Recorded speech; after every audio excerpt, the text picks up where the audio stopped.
quarta-feira, 11 de janeiro de 2023 e está no ar mais uma edição especial do UERN-TV Notícias, com matérias que foram destaque em 2022. Confira!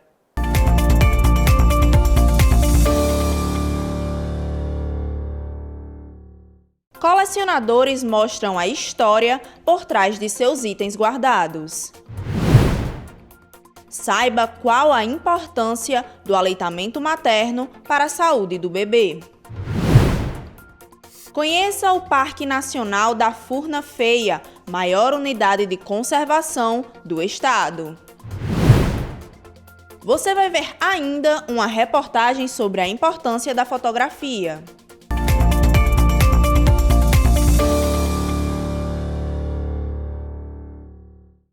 O colecionismo, ou simplesmente o ato de colecionar, é uma prática comum em todo o mundo. Os objetos preservados pelos colecionadores geralmente têm por trás uma história carregada de sentimentos e memórias. É o que você confere na reportagem de Ayrton Everlândio com imagens de Léo Moura e Zenóbio Oliveira.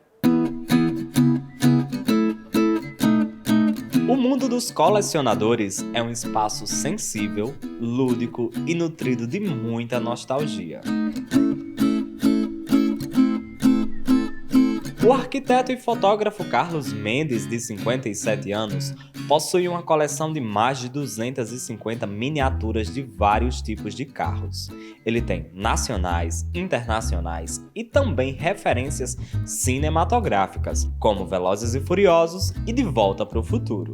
A partir de um momento na minha vida, assim, já próximo de 50 anos de idade, né?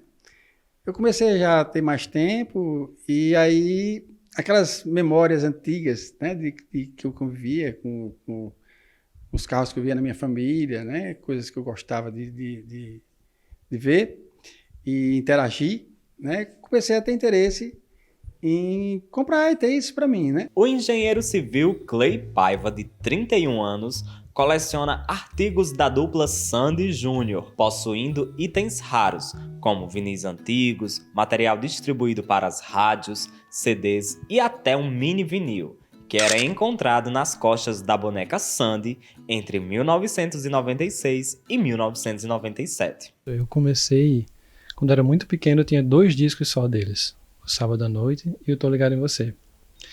E eu considero que aí foi o começo da minha coleção, porque desde então nunca me desfiz deles. E eu acho que em 99, no lançamento do 4 Estações, foi onde eu comprei meu primeiro CD. O primeiro CD Sandy Júnior, o primeiro CD da minha vida foi o 4 Estações. Adquirir esses artigos não é uma atividade muito simples.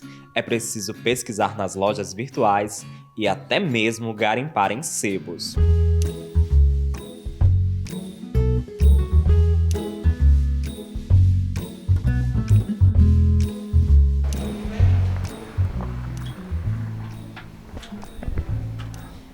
Entrar em um sebo é como fazer uma viagem no tempo, em meio aos livros e discos que muitas vezes são sinônimos de disputa entre colecionadores.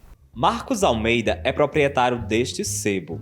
Ele conta que começou a vender esses artigos movido pelo seu interesse pessoal em discos raros da MPB. Hoje ele possui uma coleção de mais de 600 vinis. Em sua loja tem de tudo: livros, CDs, DVDs e até os discos de vinil, que são os mais procurados. A paixão pelo colecionismo vai muito além de simplesmente ter um objeto raro. Possui sentidos afetivos que remetem à infância e permitem manter essas memórias sempre vivas. Eu acho que foi uma fase muito boa da minha vida, muito boa mesmo, tanto de infância e de adolescente. Eu sempre estava acompanhando eles e eles estavam sempre me acompanhando em algum momento da minha vida. Então foi não um resgate, mas uma continuação do que eu já vinha vivendo de bom com eles. E eu tenho uma paixão por vinil, que é uma coisa assim que eu não sei nem explicar direito, mas é o meu formato preferido. Então tem muita coisa boa que eu coloco fisicamente nessa coleção. Volta aquelas memórias do tempo dos meus pais, em que eu andava naqueles carros, né? Do Jeep, do Dodge, do Opala. Então essas coisas ficam na memória e aí você volta sempre a esse passado. E eu sempre que estou aqui, às vezes eu brinco com eles e interajo, pensando nesse passado, né?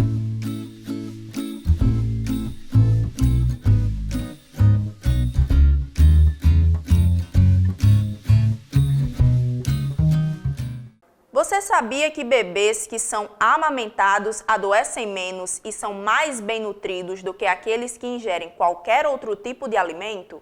No entanto, nem todas as mães conseguem produzir o leite materno e, por isso, precisam receber doação. Saiba mais na reportagem de Marília Cavalcante, com imagens de Zenóbia Oliveira e Estela Vieira. O leite materno é o primeiro alimento da vida do ser humano. E, segundo o Ministério da Saúde, deve ser o único pelos primeiros 6 meses de vida do bebê. É ele quem passa os primeiros nutrientes e vitaminas para o recém-nascido, atendendo todas as necessidades dele. É fundamental. O leite humano é o principal alimento da vida de um ser humano. É o primeiro, né? Deve ser o primeiro alimento. E assim, a necessidade que o bebê prematuro tem do antibiótico, da incubadora, ele tem também do leite materno, ou até mais, porque a nutrição é parte fundamental para a cura de muitas doenças, inclusive da prematuridade. A amamentação é recomendada até os 2 anos da criança. No entanto, nem todas as mulheres conseguem produzir leite, e muitos bebês que nascem prematuros vão para a UTI e acabam precisando de leite, que vem da doação de outras mulheres. A doação é feita no Banco de Leite Humano de Mossoró e é um ato de solidariedade e empatia que pode salvar a vida de várias crianças. Passei a doar por orientação mesmo de colegas que já eram doadoras de banco de leite e também por questão de orientação, que eles fornecem orientação sobre extração do leite, sobre a amamentação, incentiva muito também o processo. Eu não tinha um conhecimento muito apurado e no banco de leite eu tive essa oportunidade de aprender a fazer as ordenhas para quando eu retornasse ao meu trabalho, para deixar leite materno para a Estela e continuar o processo de aleitamento exclusivo até os 6 meses. E também para ter o papel social, porque eu sei que tem muitas crianças que precisam, crianças prematuras e mães que não têm esse excedente para poder ofertar a amamentação. Todo leite recebido no banco passa por um processo de pasteurização, até ser distribuído aqui, na maternidade Almeida Castro, para recém-nascidos na neonatal e mães que enfrentam dificuldades na amamentação. Contempla o TIM, que é o UTI neonatal, a U5, que é o berçário médio risco, e o 5, que é o que a gente chama de canguru. Contempla esses três setores. E alguma necessidade que acontece extra, pontual, às vezes no alojamento conjunto, às vezes no próprio pré-parto, o paciente para e demora muito tempo lá e o bebê precisa se alimentar, a gente já tem esse leite aqui para contemplar. Infelizmente, muitas mulheres ainda sentem receio de fazer a doação, seja por influência da família ou por acreditarem que retirando o leite para a doação, ele faltará para o seu bebê. Mas não é bem assim. Tem muitas mulheres também que têm medo de doar porque vai faltar para o filho, né? Não, eu não vou tirar do meu bebê para dar a doação porque eu não tenho leite suficiente. E essa mãe muitas vezes tem leite suficiente, jorra, extrói. Tem mães que jogam o leite na pia, mas não faz a doação. Né? Então, assim, quando você faz a doação, mamãe, você está doando vida. Você está sendo mamãe do seu bebê e mamãe dos bebês da maternidade. O leite deve ser armazenado em potes de vidro com tampas de plástico, como os de café solúvel e de maionese. E depois de pasteurizado, ele pode ser armazenado por até 6 meses. Nós não temos leite armazenado. O banco de leite, o estoque dele é 0. A gente pasteuriza e distribui. Pasteuriza e distribui. Hoje nós temos 60 doadoras ativas. E pasteurizamos, no mês de junho, 50 litros de leite. Não é suficiente, é insuficiente para a necessidade da UTI NEO e da maternidade Almeida Castro. É pouco leite, sim. Então necessitamos, sim, de doadoras que possa comparecer ao banco de leite. Toda mãe que está amamentando o bebê pode, sim, receber orientação para poder fazer a doação de leite materno. Qualquer mulher que esteja amamentando pode ser uma doadora, desde que esteja saudável. Basta procurar o banco de leite, que fica próximo ao Hospital Maternidade Almeida Castro. Ela será orientada pela equipe sobre como fazer a retirada correta e como armazenar o leite. Essa doadora, ela demonstrando interesse, ela entra em contato com o Banco de Leite, pode pelo telefone ou então vindo aqui no Banco de Leite, né, que se situa na Rua Juvenal Lamartine, próximo ao Almeida Castro. E ela pode entrar em contato com o telefone também, 3315-3471. Ela tem que estar sadia, né? Sem sinais e sintomas de gripe, sinais gripais, que possa ser um indício de suspeita de Covid, e estar com sua vacinação em dia e livre das patologias de hepatite, HIV e sífilis e o restante, né? Se você tem um interesse de manter um aleitamento materno para seu próprio bebê exclusivo e também de forma excedente, contribuir com outros bebês que necessitam desse lado social da gente, vem o Banco de Leite que vai ter todo o suporte. Tem profissionais super habilitados que vão prestar essa assistência de forma muito humanizada.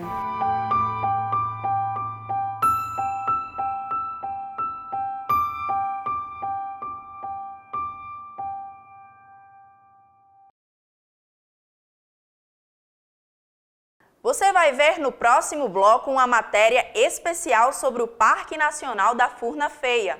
É após o intervalo.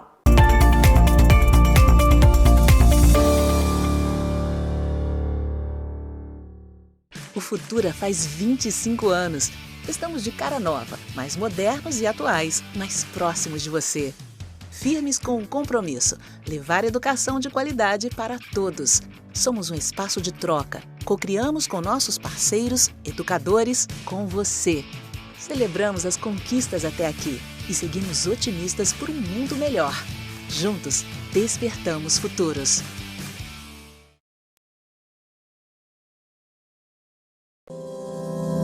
Educação, ciência, saúde, sociedade e muito mais informação para você. Os assuntos mais comentados da semana você acompanha no UERN-TV Notícias.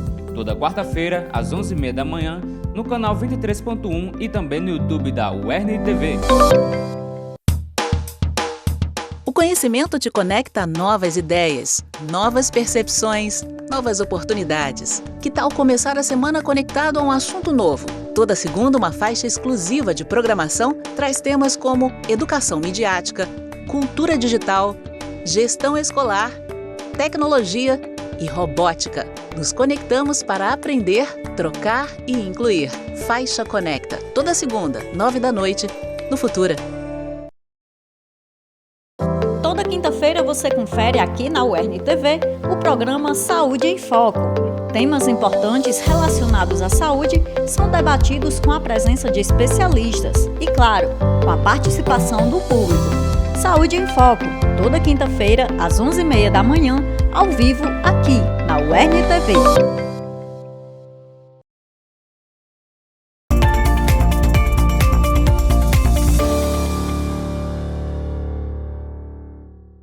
Já estamos de volta! Você já ouviu falar no Parque Nacional da Furna Feia?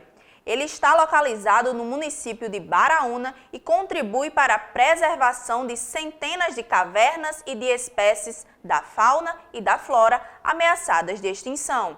Confira mais informações na reportagem de Clara Fonseca, com imagens de Zenobe Oliveira e Estela Vieira.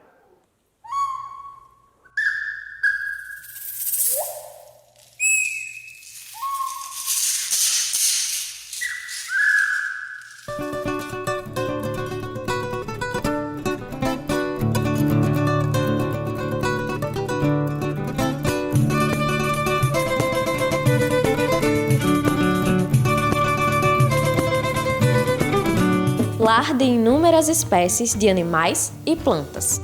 Uma beleza escondida no interior do Rio Grande do Norte.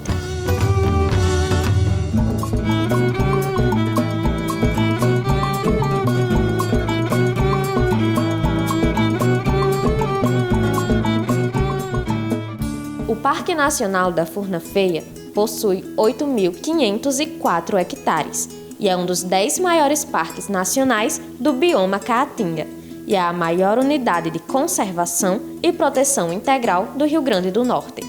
No caso, dentro do Parque Nacional tem uma caverna que é chamada Caverna da Furna Feia, que é um nome dado pela comunidade local, que o primeiro registro que a gente tem oral sobre isso remonta lá a 1910, 1930, entre essas duas datas, né? E o que quer dizer furna feia? Furna é uma designação para buraco, caverna ou cavidade. E feia, no caso, não é de falta de beleza, mas é um superlativo que a população usa. E os mais velhos viravam para as crianças e diziam: olha, não vai lá naquela furna não, que a furna é feia.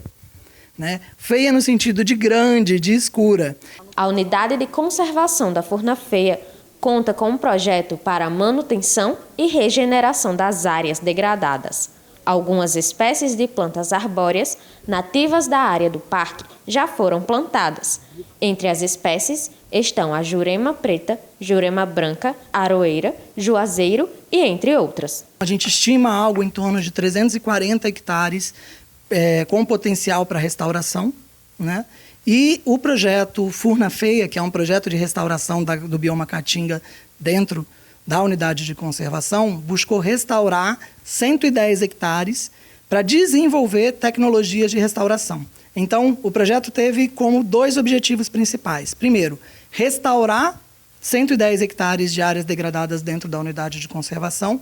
E segundo, testar diferentes tecnologias para o projeto de restauração, com vistas a identificar qual seria a melhor metodologia a ser utilizada para o bioma Caatinga e aí expandir isso para outras áreas que precisem passar por recuperação. A gente tem mais de 130 espécies arbóreas de plantas já catalogadas. Por que eu digo arbóreas? Porque a gente não tem ainda concluído o trabalho das plantas herbáceas, dessas plantas rasteiras, mas tem um número muito grande delas também.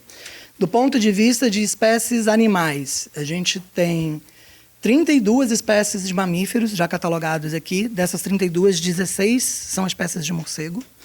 Temos mais de 130 espécies de aves catalogadas. A Caatinga, como um todo, tem em torno de 310 espécies de aves, né? Dessas 310 que ocorrem na Caatinga, 130 estão representadas aqui no parque.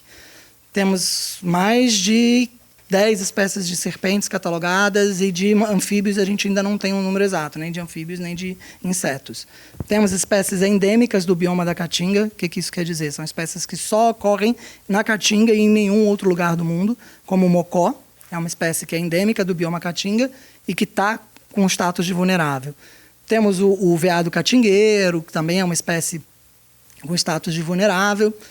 Então, algumas espécies estão sob ameaça e o parque tem a função de proteger populações dessas espécies. O período chuvoso é o mais indicado para o plantio, já que a agressividade do solo dificulta o desenvolvimento das mudas. No entanto, com o auxílio de um sistema de irrigação, 60% das mudas obtiveram sucesso. Além da importância para a preservação de plantas e animais da Caatinga, essa unidade de conservação também contribui para o meio ambiente e para a ciência. As cavernas do bioma calcário, as cavernas kársticas que a gente chama, elas têm uma função extremamente relevante no reabastecimento do lençol freático. Elas funcionam como se fossem ralos de pia. Se você não tivesse a existência de cavernas, a água teria que percolar pelo solo até chegar ao lençol freático. Isso leva muito mais tempo do que a absorção dela através das cavernas. Então, ela tem uma função de manutenção desse ambiente com a água no subsolo. Do ponto de vista de pesquisa, nós temos hoje em andamento no parque mais de 80 pesquisas em execução, nas mais diversas áreas. Ecologia, gestão ambiental, biologia, turismo, geografia, geologia, de várias universidades. Todas as universidades públicas do estado do Rio Grande do Norte, a UERN, a UFERSA, o UFRN, realizam projetos de pesquisa aqui, e até pesquisadores estrangeiros, da Costa Rica, da Holanda, do Japão, vêm realizar pesquisas aqui no Parque Nacional da Furna Feia. O Parque Nacional da Furna Feia também favorece o turismo de base comunitária e o comércio local. Para o turismo de base comunitária, o parque ele é o objeto central que vai permitir a essas comunidades do entorno estarem inseridas dentro da atividade turística. Para o comércio local, a unidade de conservação, ao atrair turistas para a região, permite que você gire o comércio, tanto no ponto de vista de hospedagem, quanto alimentação, venda de produtos, seja do artesanato ou vinculadas à atividade turística, mas também as pessoas consomem outros tipos de recursos e produtos da região quando vêm fazer uma visitação. O Parque Nacional da Furna Feia Conta com 208 cavernas catalogadas na área de preservação e mais 44 na zona de amortecimento.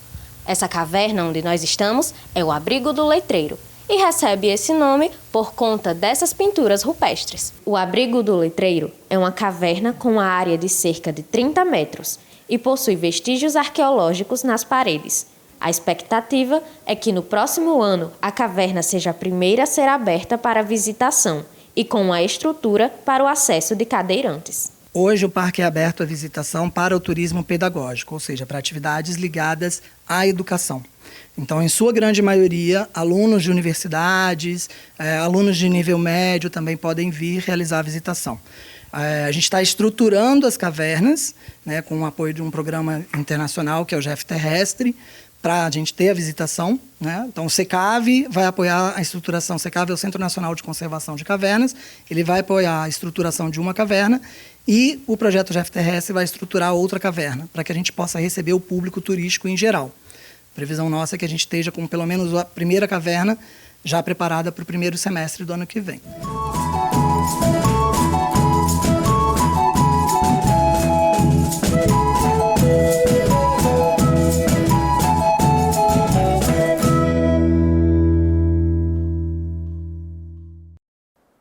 Em uma simples imagem estática, é possível conter muita história e sentimento. Em papel ou digital, a fotografia faz parte do nosso dia a dia e foi uma invenção que transformou a história da humanidade. É o que você vai conferir na crônica de Marília Cavalcante.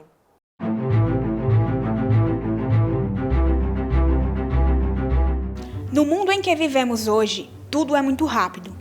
As pessoas vivem pensando num futuro que ainda está distante de chegar, ou num presente instantâneo, onde tudo acontece no estalar de dedos. E muitas vezes esquecem que o tempo passa rápido e não nos permite viver o mesmo momento duas vezes.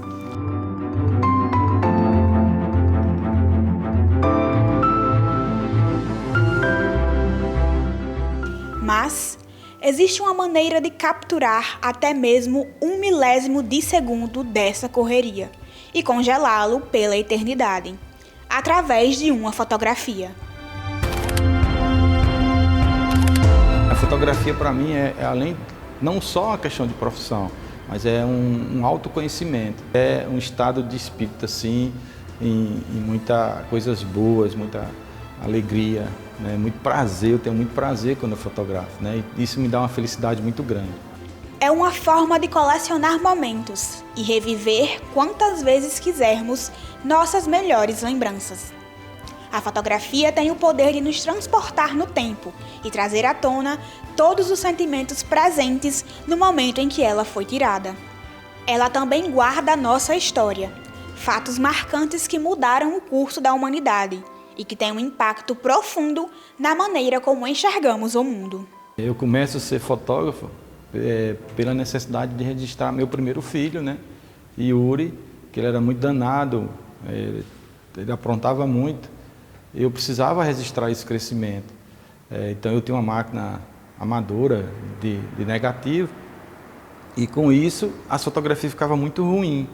Então, por registrar esse crescimento dele, essas brincadeiras que ele fazia e por ter a necessidade de ter um registro melhor, eu comecei a estudar, né?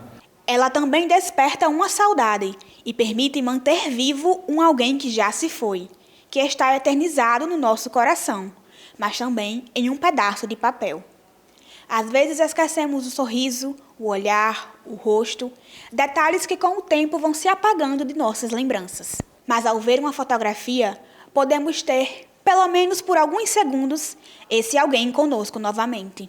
Eu digo muito que a fotografia ela tem que estar primeiro na mente, no coração, depois no olho, né? Quando você consegue fazer essa junção desses três meios, a fotografia surge de uma forma muito natural e muito mágica. O escritor francês Roland Barthes disse uma vez que a fotografia reproduz ao infinito o que só ocorre uma vez.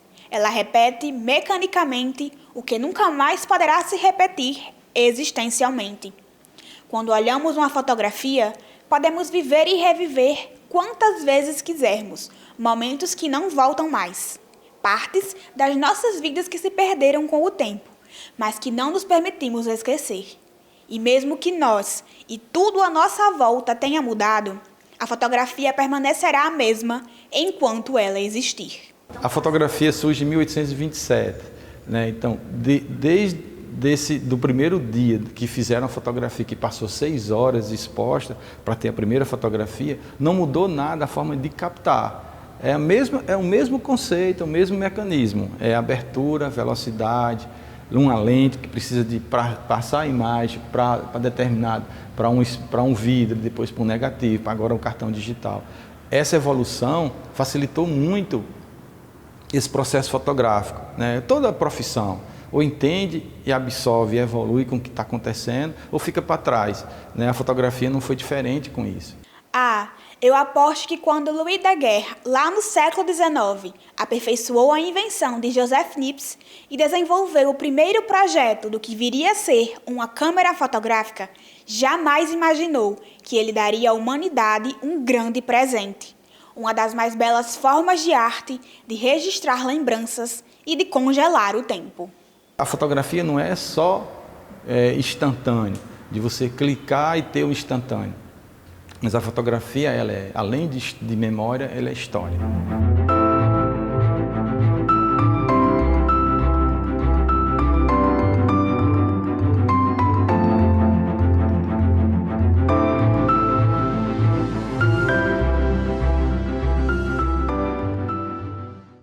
O UERN-TV Notícias de hoje fica por aqui.